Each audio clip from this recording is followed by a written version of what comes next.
welcome to Dr. Teach Me to Parent. And we have a great program today with a guest by the name of Dr. Michael Kesselman, a local psychologist who devotes much of his practice to families and individuals who have been injured at work. We usually refer to that as the workers' compensation era of employment, and you work with a lot of men, a lot of women, a lot of families that have to deal with the issue of injury and unable to work because of the injury. So we're going to talk about that today, and glad you're joining us, and get a cup of coffee and come on in and be part of our conversation today. And before I start, I'm going to put it into a little bit of a context here of a quote that's on the screen there in front of you. The last pleasure in life is the sense of discharging our duties or our work. In other words, it seems to me that there's a nice feeling that you get when you actually work. It's kind of a pleasure that lasts throughout life. And one of the last pleasure, you miss your work. You miss the people that you work with. You miss your occupation. You miss your profession. Would you do that when you kind of finally retire and you look upon work, as part of your meaning and what makes life important and meaningful to you? Well, I'm lucky because I don't consider what I do as really work, yet it is. That's a good concept, yeah. And I'm grateful that I could retire, but I enjoy what I do. So you have a choice. Yeah. So work, it becomes an enjoyable. So it's one of those last pleasures in life. As you reflect on work, you actually work and you reflect on what you've done in employment. And really, anybody, I think, has that same opportunity. It's a question of how you look at your work. The pleasure I get isn't in the work itself, it's how I look at it. Yes. How I think about it. So the meaning of it to you, or the value of it to you. The work is kind of like just a stimulus, it's an input. Mm-hmm. I don't control that. So if I'm a sales clerk, think of the times you've been at a Macy's and you had a sales clerk that really wants to help you, and how nice that feels. That's right. But it's not just how nice that feels to me, it's they get the nice feeling. Yeah. Just like I So it's an attitude. Yeah. It's an attitude. It's kind of a sense of value, of personal meaning and personal importance and value. Yeah. Yeah. Yeah. And you get that, and you become part of that as you deal with people in different work settings. Yeah. Interesting. Say, Dr. Kesselman, I'm going to refer to you as Mike. Thank you, Allan. But when you think in terms of work, when did you start working? I started at age 11. I became a paper boy, and I did that for 8 years. So, what about you? Well, I didn't really work till I graduated high school. But before that, I think with the local Little League teams, we used to go out and sell raffle tickets. And that's kind of like work. Yeah, I put a great deal of effort and pride. I don't know pride then, but I was happy when I could sell someone a ticket to a pancake breakfast, because that money went to help fund the Little League team. Sure. And in a sense, it's like work, but it really wasn't. Well, it's teaching life work skills, it seems to me. That I know we've done that too. Our kids have all done that. We've all sold tickets to different kind of events. I always looked up at it's teaching you how to sell. It's teaching you how to. That's one type of employment. It's teaching you how to deal with people, how to relate to people, how to provide something for people and for yourself. And you have such a wide variety of responses. There were an awful lot of people that were really nice to me because I was a little kid selling something. I'm doing something to raise money for my team, Yes. But, so was work then always a high value in your family? Your father, your mother? Yeah, my parents worked very hard. My dad passed away when he was 76. The weekend before he passed away, he was still running his business. Oh, yes. And my mom was different. She retired maybe in her 50s. Not that she wasn't hardworking. She was very hardworking. But she had something called hypoglycemia, which she felt she was unable to work because of the stress and her blood sugar levels. Sure, yeah. So you come from a very work-oriented family. That's true. But they didn't have you work when you were in high school like I did. Junior high school like I did. No, I worked after high school and in college, not because I had to, but I just wanted to. Mm-hmm. Somehow it just seemed like the thing to do. But isn't that better? In some ways, we have that choice, and you choose to work, and so work becomes very important to you then, a value to you. I don't know if I thought of it like that then. Yeah. But I just did it. I don't really know why. You just part of it. It's because my dad was paying for my college, and I thought I should do something to kind of contribute it. And why couldn't I go out and work and earn some money so he didn't have to spend as much? And he had enough. Yeah. So it became not only a choice, but because of that, you valued it at a much higher level. If you do things you have to do, you do it in kind of a disgruntled kind of a way.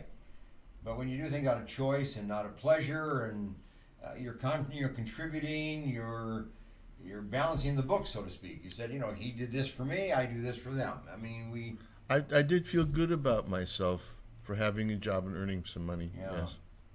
What is it about work, Mike, that would be satisfying, for you? But I mean, like people generally when they work, what do they get? What kind of satisfaction do they get from work? What's the satisfying? What's the pleasurable aspect of just going to work? What do we get from it? I mean, sure, we earn a paycheck and gives us opportunity to buy things or whatever, but in a personal sense, a psychological sense, what's the pleasure? What's the value? What's the satisfaction that comes from work itself? I think that depends on each individual and how they look at the choice they're making. Mm-hmm. But for me, it's a choice I get pleasure because what I do, people appreciate, and it's doing something for someone else. Yes. And to see the change they make, or, Wow. I'm not looking for the thank you, but when it comes spontaneously, it's very nice. Oh, sure. It's Yeah, nice to receive. it is nice. Yeah. So you see work as kind of a two-way street. I mean, you get something from it. Oh, most definitely. And the person, in your case, as a counselor, as a psychologist, your client, your patient gets tremendous benefit from what you do. Oh yeah, no, I do it not in a selfish way, but I definitely get the benefit. Hopefully they do. Well, of course they do, but everybody gets value in a different way. You never know sometimes. You work with somebody and you see people work in the stores in various places.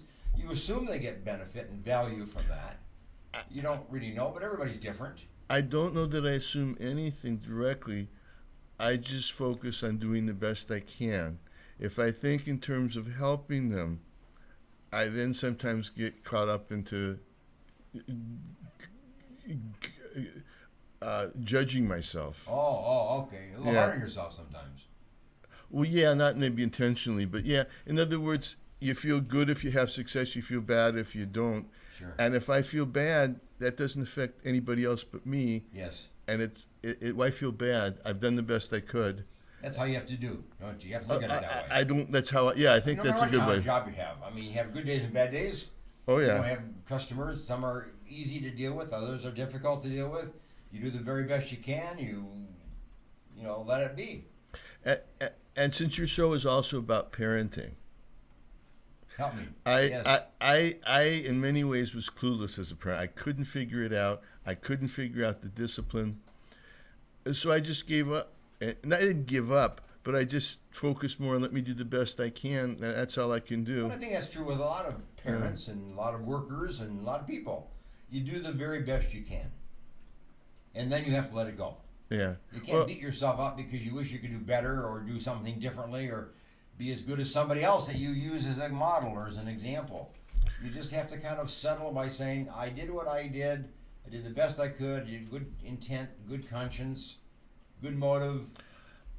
I'm a psychologist, so we talk about all the behavior learning theory and applying rewards, punishment. I had difficulty with that. Now, I've seen you, Allan. It's much clearer to you. You can figure that out. I was clueless. So you do maybe eventually, but that's kind of how you move along in life, isn't it? Yeah. Let me ask you a question here in terms of kind of a work habit. You said that you started working when you were in college. You've worked ever since, basically. Does work just become a habit? just become a kind of a thing you do. You get up every morning, you just do it. I mean, it isn't because you enjoy it or because you get a certain meaning for it, but you just do it out of habit. I think that's probably true. I hadn't thought of it like that. But it's better if instead of doing it out of habit, I do it because I choose to, and I enjoy it. Oh, okay. Yeah. So you keep that choice factor in there. I do not always. I hadn't thought of it like that. Yeah. But that's helps me see it a little Over the differently. years, you develop a routine. We call that a habit, if you will. Yeah. This is what I do every day, but I enjoy it as well. But I also have a choice. I have a choice not to do it. Go do something different. But for some reason, we don't. We stay with what we do. Part of that isn't necessarily whether you enjoy it or not, but there's the anxiety over the uncertainty. Sure. And that's what we're all faced with now with this coronavirus, is that anxiety. If we just, the problem is I'm thinking about what could happen in the future. Sure.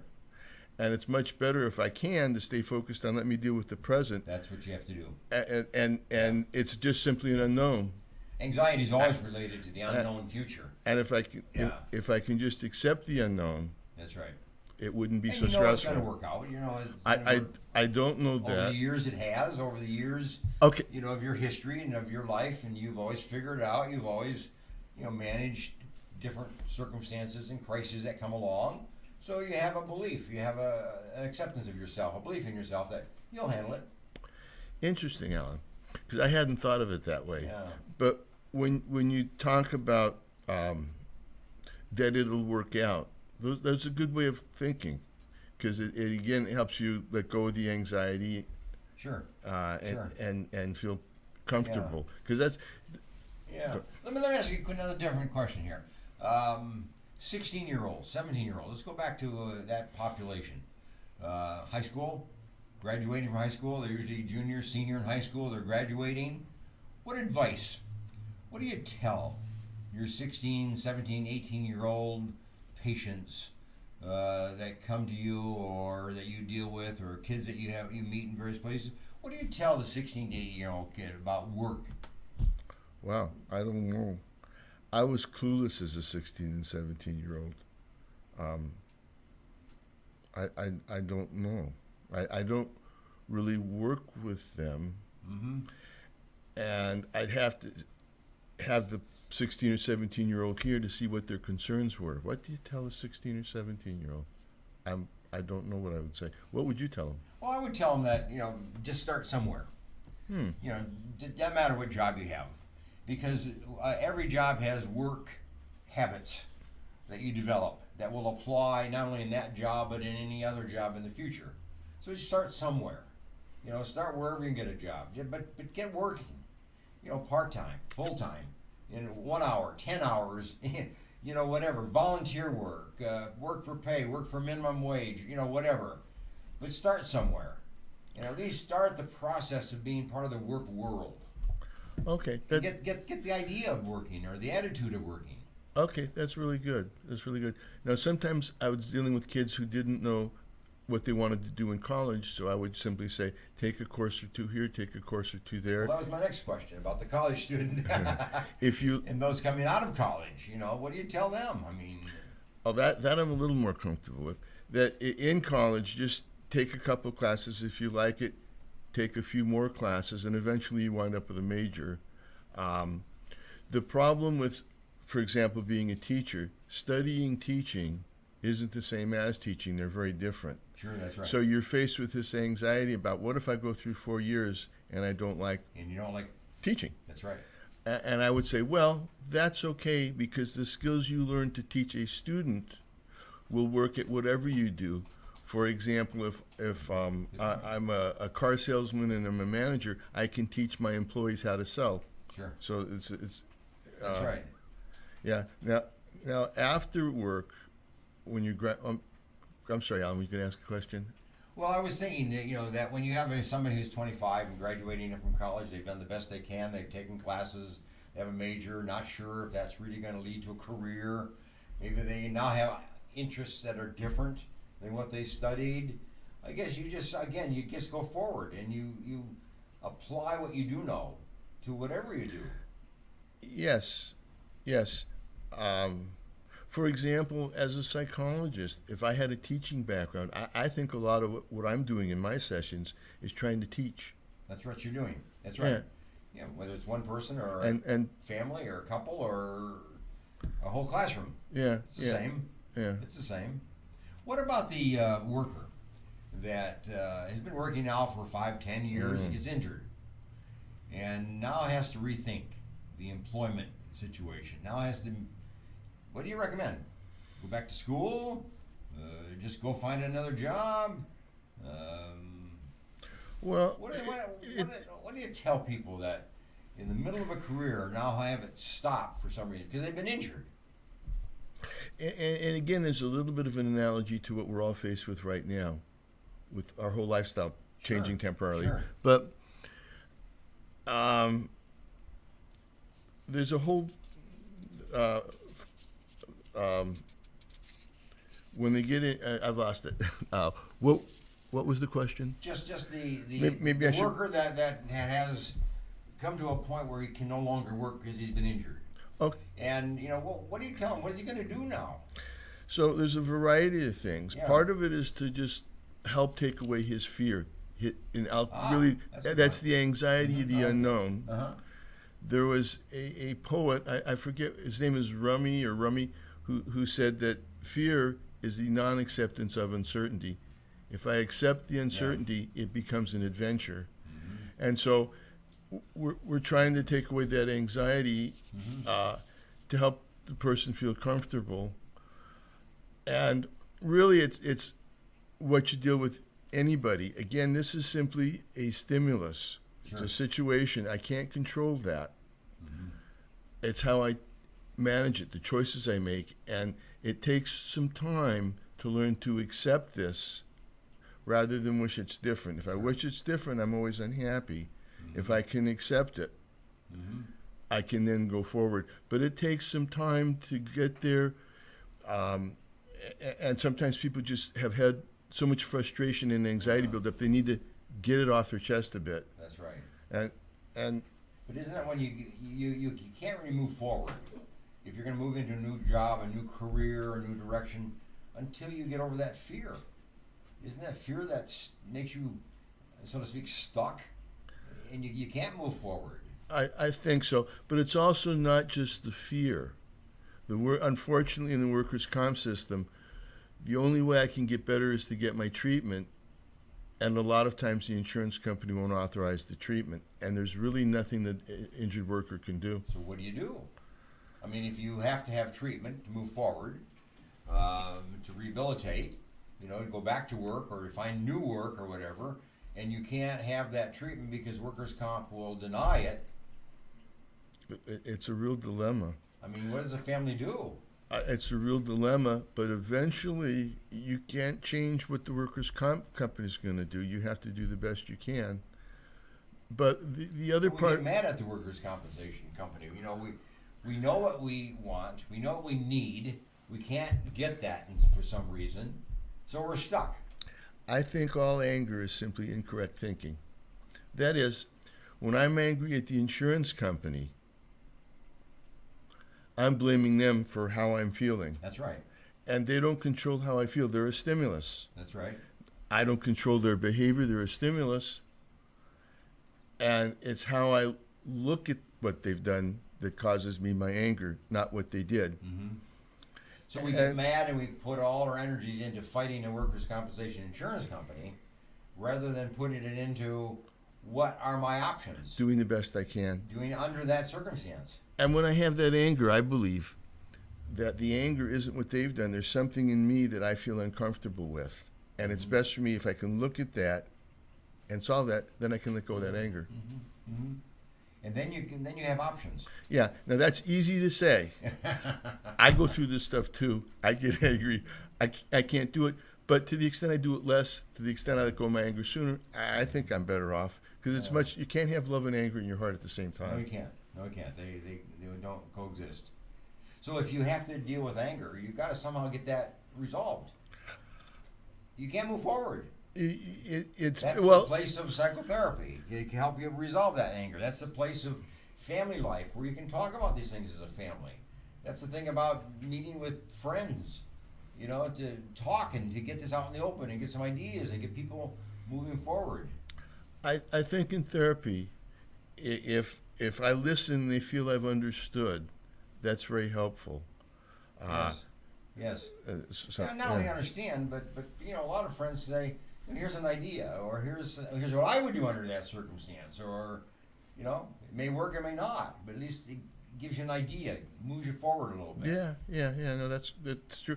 And I'm trying to help what you had suggested, to try to help them find what they can do, and put some energy into that. But sometimes you do have to let go of some stuff, and you're angry. I have one client who has a lot of pain, and he comes in there, and he spends his whole hour, not a whole hour, but he spends a lot of time being really, really angry.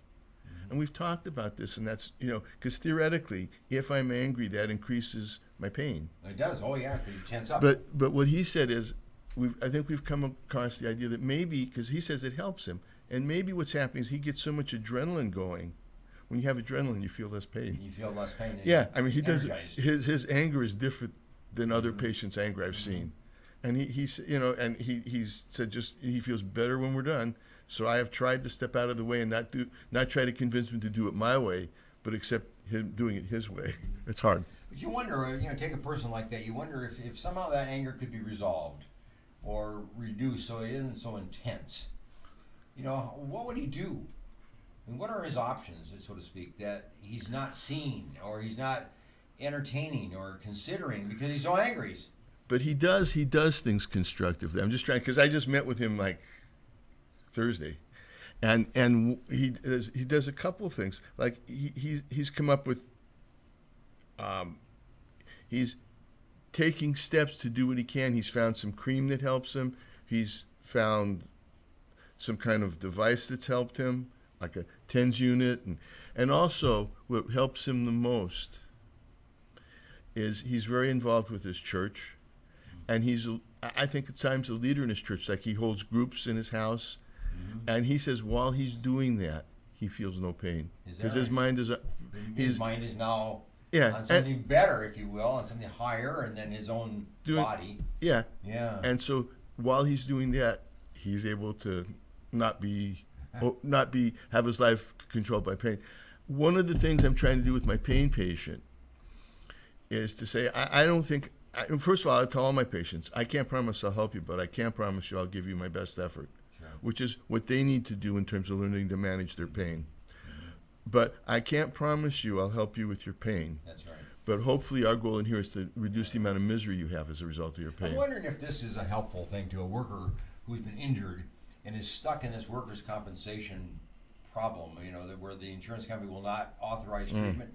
If you just have to assume that you have an injury and it has nothing to do with work, it has nothing to do with workers' insurance company, and just how would you deal with your life if you were just injured and had no insurance and were dependent upon insurance? You were just dependent on yourself and your own resources, on your spouse, on your family, on your friends, on your extended family. And now you just go ahead and start working within that context of trying to rehabilitate yourself and move on. Assume that there is no workers' compensation insurance plan. I never thought of it that way. That's really excellent.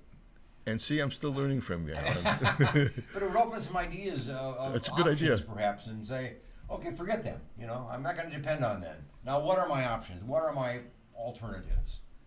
Who can I go to for help? Who can I, rely on, or who can offer me some guidance or some direction or support and what I need? Yeah, that is a good idea. You may not get everything that you should have, but you get what you can.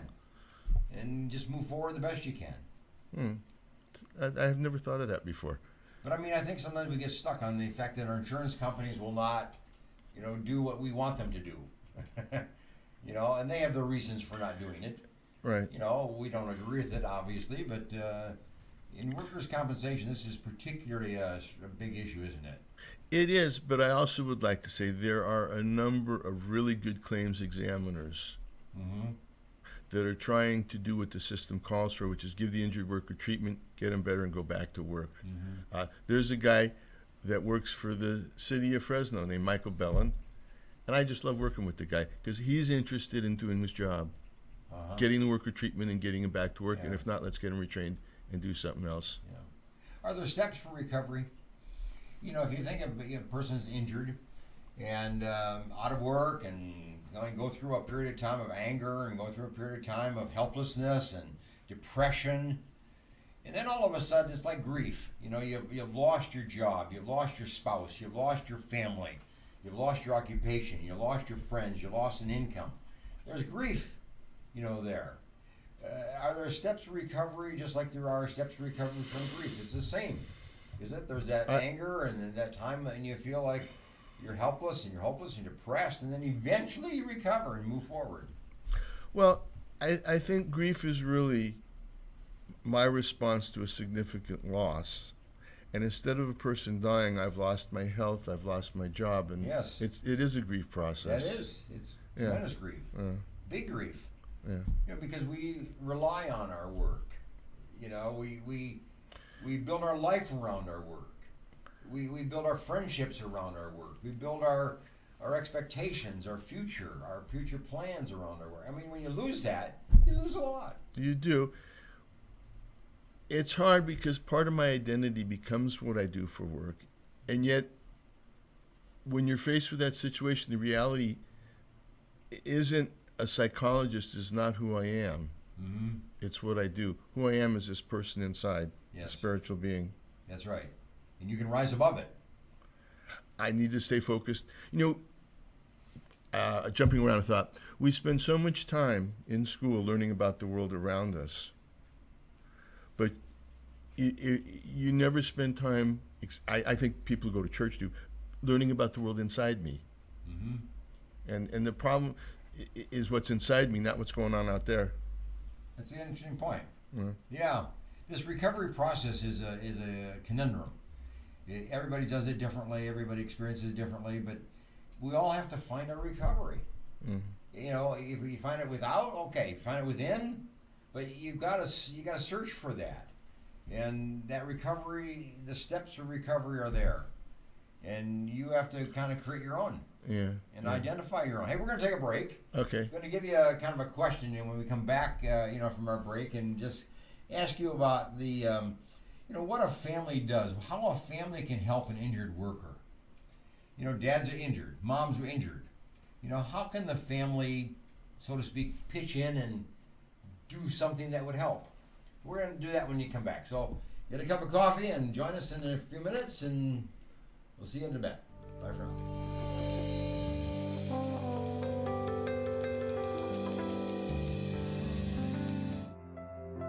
The in-house services we offer here at Total Life Change: anger management, one-on-one biblical counseling. We do a marriage enrichment, codependency and chemical dependency one-on-one counseling. We have a relapse prevention piece. We also do a lot of workshops where we inform and educate people on different topics. There is one-on-one individual sessions, and we also have group therapy that we work in a group. We find that can be so advantageous when you know you're not alone. The key is to call, email, online, and get a hold of one of the receptionists here, and we will do an assessment. We are not here to direct, guide, and force. We're here to meet you where you're at, then direct, then guide, and then give you options to break free.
dentist who has a passion for superior aesthetics and comfort, you need Dr. Christopher Wong with Cedar North Dental. Call 559-432-4948 or visit cedarnorthdental.com.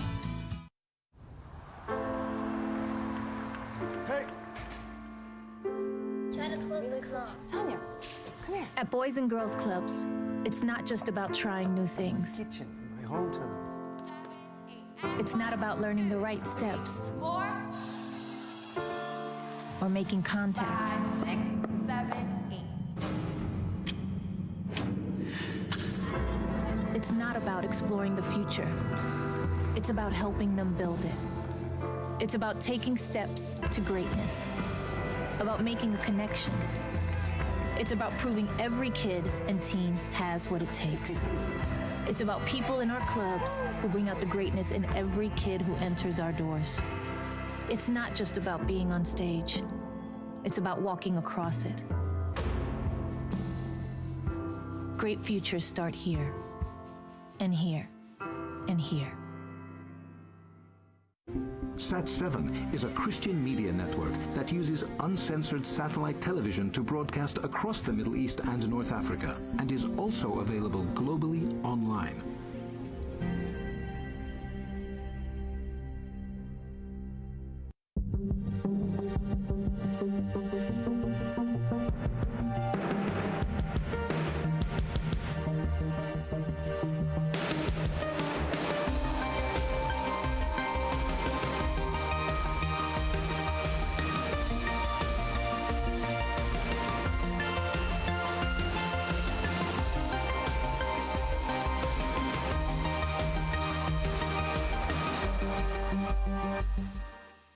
CentralValleyTalk.com.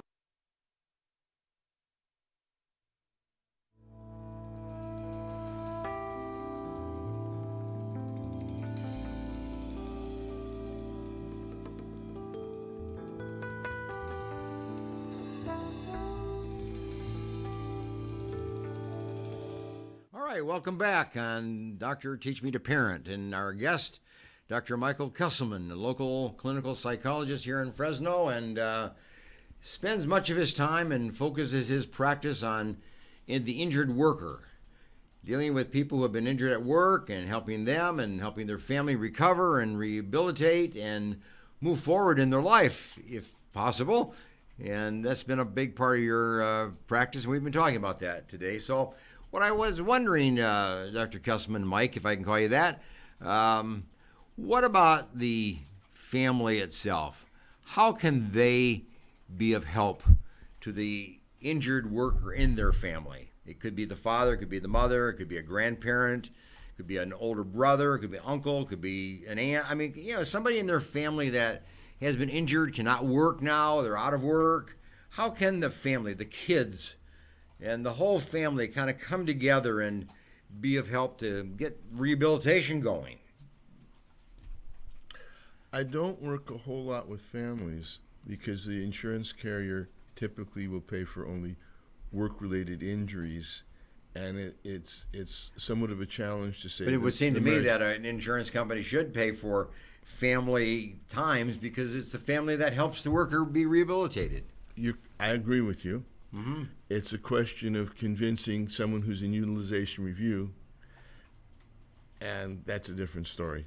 I don't know. But in terms of the family, yes, I think I worked as a second-year student at the VA with terminally ill cancer patients, and I had just a wonderful family. And the person dying of cancer was at the VA, and their concern was not that they were dying, but they were very depressed about what was going to happen to their family. They had 7 children. I think the oldest was like 14. Mm-hmm. And they'd had to move from acreage with a farm into a 2-bedroom apartment. Oh, brother, yeah. And so he was worried, well, what's going to happen when I die? How's my wife going to live? The wife, on the other hand,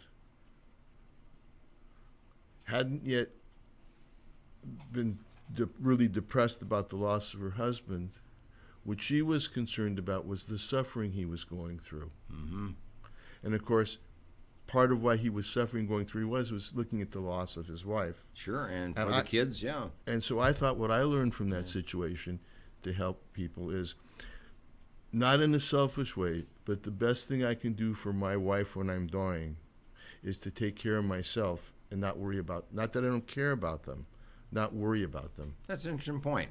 Yeah. So if you're the injured worker, your first responsibility is to do the very best you can to improve your own situation.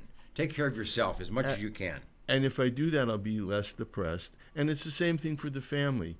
Instead of worrying about how bad this is for my injured, I was going to say husband, but I guess wives get injured too. Sure. But my injured spouse or significant other, it is for me to take care of myself. You know, there's a difference between caring about someone and being responsible. I think when I was in the 60s, when I was in school and under psychology, you briefly studied industrial psychology. And I think the classical case of a stress-related injury at that point was I'm a supervisor who's responsible for what my workers do. Sure. But if I can't discipline them, I have no control. So I have the responsibility of what the production is, but if I don't have any control, that's a classical case of stress. So caring about someone is the finest thing. That's what basically all religions teach. Yet I need to learn to care about them without feeling responsible. I do not control the behavior of others. I can only control how I respond. You know, I've talked to a lot of families and a lot of kids, and you know, they've said, you know, from the fact that their dad was injured or the mother was injured and was now impaired and maybe even helpless, that they learned how to care for somebody. They learned new skills. You know, the kids, they learned how to be empathetic. You know, they learned how to pitch in. They learn how to go to work early and maybe help pay the bills, you know, how to sacrifice themselves, how to maybe not have to necessarily keep up with all the other kids, but realize that, you know, we can only do what we can do. So sometimes an injured worker provides opportunity for the children to learn life skills, learn how to give and be compassionate and empathetic and caring and helpful and self-sacrificing. It's simply a stimulus, and in some ways, you can look at it as an opportunity. Well, that's an opportunity. It's a choice. Which maybe you wouldn't have seen that opportunity had you not faced that situation. But I think it's a question of, like with an alcoholic, when you have a parent who's an alcoholic, some people use that as an excuse to become an alcoholic. Other people stay away from alcohol. They've seen the damage it did. And so they want. I think it's the choice the person makes. That's right. But it's an opportunity for other people to benefit. You always, you know, when you're injured, you think about it, what's wrong with you and how bad it is for you and how sorry you are for yourself and other people are not sorry enough for you. You know, you get wallowing in your own self-pity. But actually, it's an opportunity for the extended family to learn some skills and learn some new behavior patterns that might pay off in the future. I think that's really a good way of looking at it. Yeah. It's a healthy way of looking at it, it seems to me. You know, that you can, you know, go back to your beginning statement. You can be the teacher. You know, you might be injured. You might not be able to work. But you can be the teacher to your children and teaching them skills that maybe you wouldn't have thought of otherwise. Well, we were talking on the break about social learning theory in Bandura. And he's a psychologist out of Stanford. And what he said was, we learn what our role models do. We copy from them. And in terms of parenting, that's why the parenting is so important. That's right. You know, when you're, you know, you learn what your parents do. Yeah. You copy them. That's right. And, you know, you do have your own choices, but you also learn from what they do. That's why it's important for parents to always give thought, you know, to how they're behaving, even under stressful circumstances, how you behave.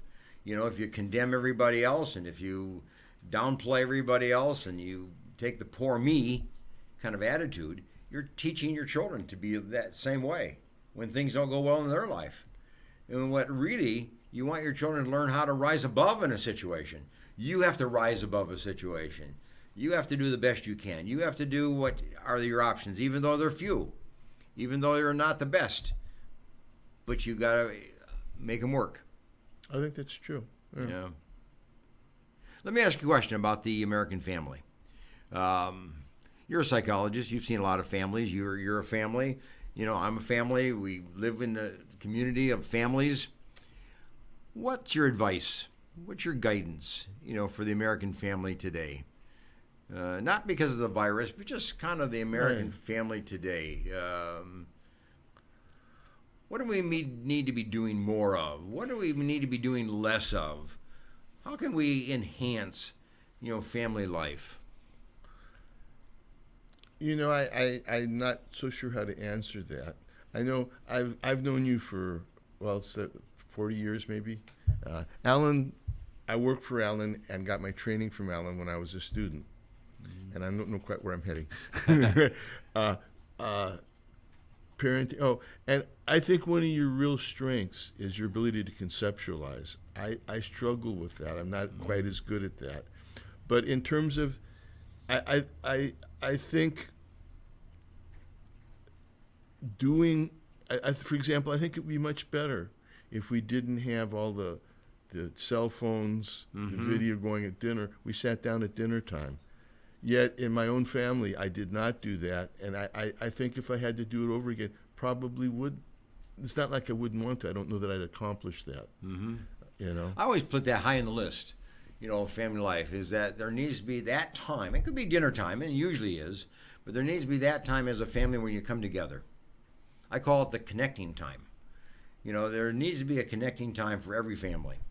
And usually it's a meal time, but it could be at a game, time. It's in an event when you do something together. But that time when you come together and you look at each other and you talk to each other and you think together. And I think some of that, Allan, maybe we were talking about learning theory and doing what our role models do. I think most religions would teach that. I think so. And I think for the Christian religions, I think maybe in some ways Christ is like a role model.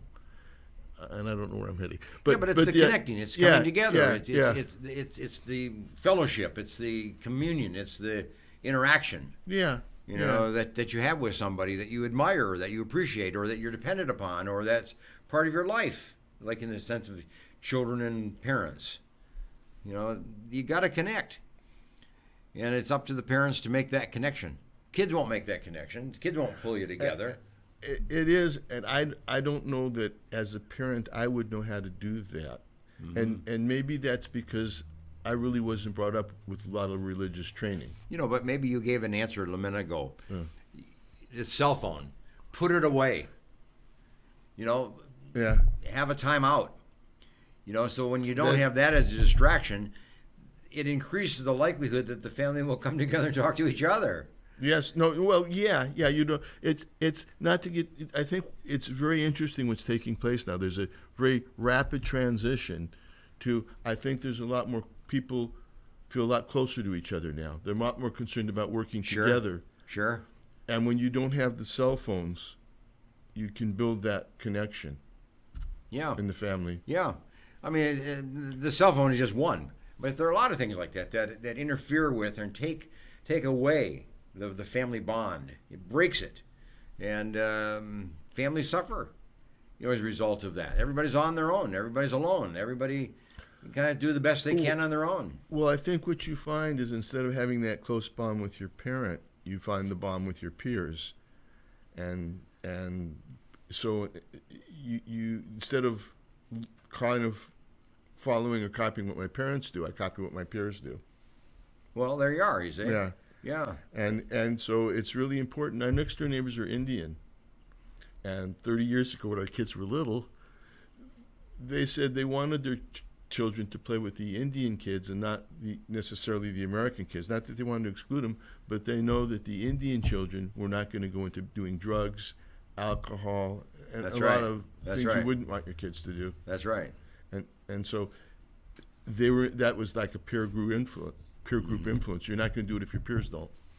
But that's a very valid point in terms of that American family, idea that it's not just coming together as a family, but you have to stop the outside influences. Maybe a cell phone is an example, But you have to stop all those things that take you away from your family. And the drug issue is certainly one big one. It is. I did my share of drugs when I was younger, and that's because inside I wasn't happy, and I was trying to get that outside. And you need to find it inside. And I think, again, I think that's probably what hopefully a lot of religions teach, is to find that inside. It's not what happens outside. You'll never will find it outside. No. You'll always be chasing the rainbow. Yes. You'll always be chasing. I like that. It's not out there. No. It's elusive. It's elusive. You grab for it and it's not there. It's what's within you, and Yes. what you make of yourself, and how you develop yourself, and the person you become is the person that's going to succeed, is going to get you through a crisis, whether it's a work injury or some other crisis. That person you are. So it seems to me like when you come to a point in your life when you're injured at work, you bring that person you are. And if you're a person that excels and rises above it and moves forward, you're gonna do better. And you have to change your thinking a little bit to focusing a little bit more on the strength within me. Sure. But that's hard because we're so used to looking outside. Well, that's what our culture teaches us, that if we just if we become somebody else, or if we look a certain way, or if we are attractive in a certain way, if we build our externals, we're going to be okay. Life is going to be wonderful. But it's a lie. Well, but you it's don't. A myth. Yeah, it's trying to see through the distortion and see things clearly. Yeah, that's right. Yeah.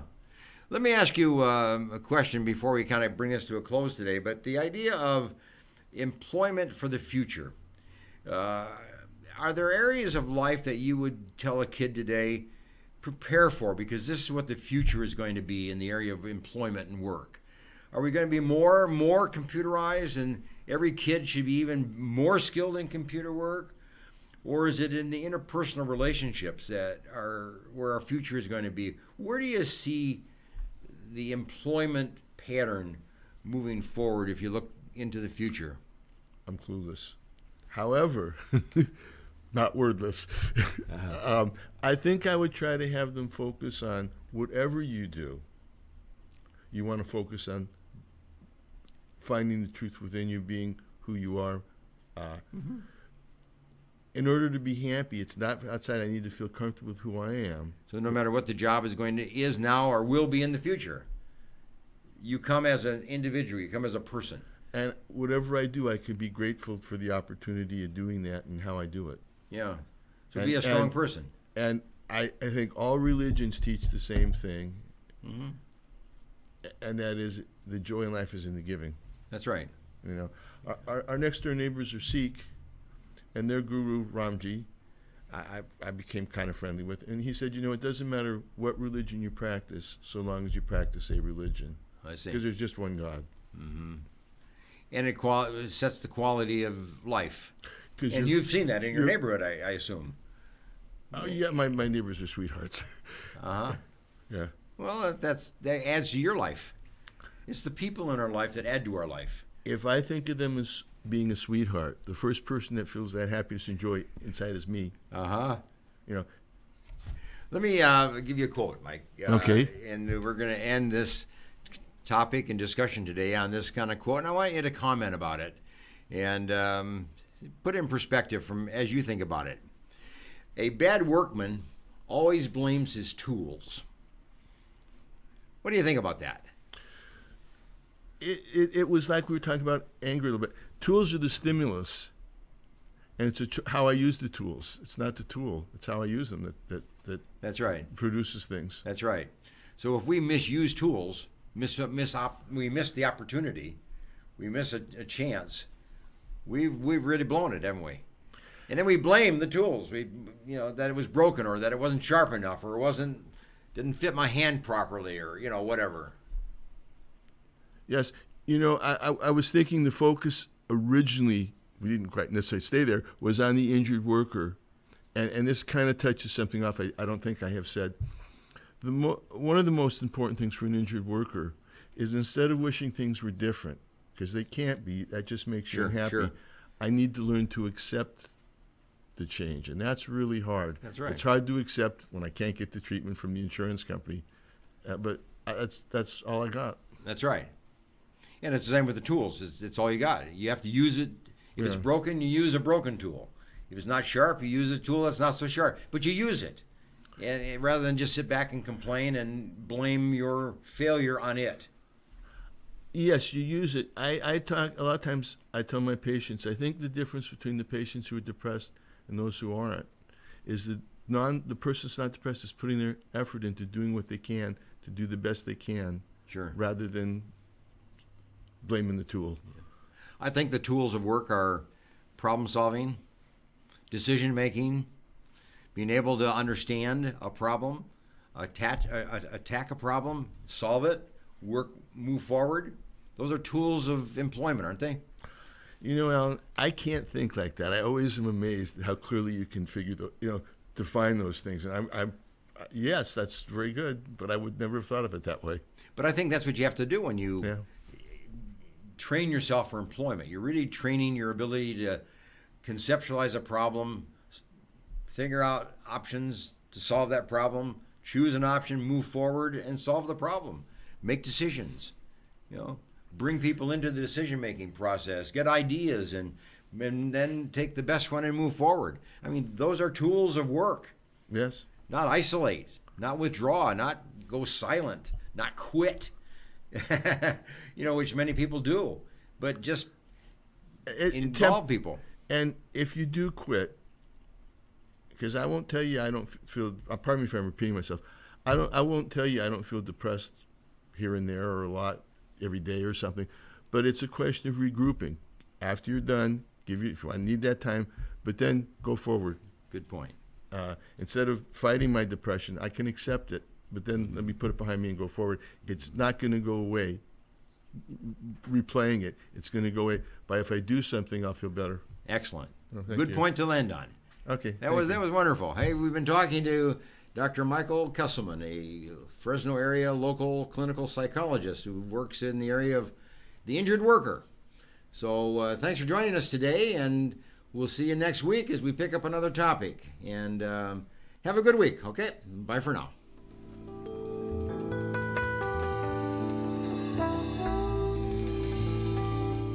The Green Gables Care Home is a 24-hour assisted living facility for the elderly located in Clovis, California, offering spacious private and semi-private rooms which are wheelchair approved, catering to the special person in your life who needs attention and wants to live in a loving home environment. The Green Gables Care Home has assisted living in secured homes for elderly with Alzheimer's, memory loss, and for your loved ones needing assistance with their activities of daily living. Call 559-297-9438 and visit greengablescarehome.com. Sometimes good intentions hurt rather than help.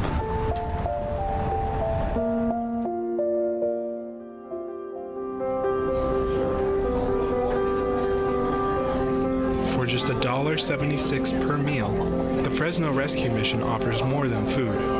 We offer hope. Please donate today. Do you need a locksmith? Layman's Lock and Safe Service and Repair is available for you. 559-228-1805. Gained a lot, learned a lot, and got a lot of love. If it weren't for the knowledge that I had gained from the classes at PCC, I probably wouldn't be the mom I am today. See, there it goes. I would love you to meet my son, Aaron. My situation was very difficult. I didn't know how my life was going to turn out. We graduated in June 2010, and we got married in July. And through family, the Pregnancy Care Center changed our lives. The Pregnancy Care Center was a huge, vital part in helping me walk through that pregnancy, in educating me and loving on me during that time.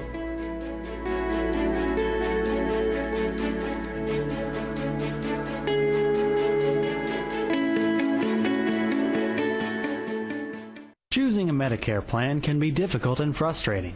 Susan Hatch can guide you through the Medicare maze and help find the right plan for you. Susan helps people understand the confusing and drastic changes that occur every year in Medicare. Susan will only recommend plans that will protect your assets and allow you to continue to see your personal doctor. As a 100% independent agent, Susan is not controlled by any particular insurance company to steer a person onto any one particular plan. Susan was awarded the #1 Medicare supplement agent in California. Look for Susan's Medicare question and answers every Monday in the Fresno Bee. Call Susan at 559-307-2287 and visit MedicareToday.net.